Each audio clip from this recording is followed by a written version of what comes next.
It's easy enough to answer trivia questions in the coziness of a comfortable TV studio. Simple enough to concentrate when you're given several lifelines. But how easy will it be when we swap the limelight with sunlight?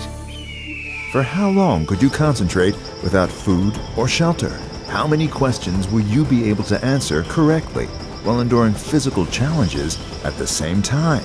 The $1 Million Island, a daily reality quiz show, will test your knowledge in harsh physical conditions. Every episode, two couples compete in a battle of knowledge and endurance for a chance to win $1 million. In the course of 10 days, spanning 5 episodes each week, two couples will have to survive on an island.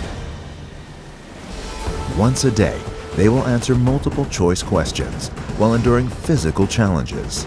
Every correct answer will earn them money. At the end of each day, they will get a chance to bid their earnings on items that will help them endure life on the island. The couple with the highest bid wins, but they must be careful how they spend their money. Only the couple left with the highest sum at the end of the week will get a chance to compete in the final round and win $1 million. A new reality quiz show that is taking the world of trivia questions to the end of its limits. The $1 Million Island.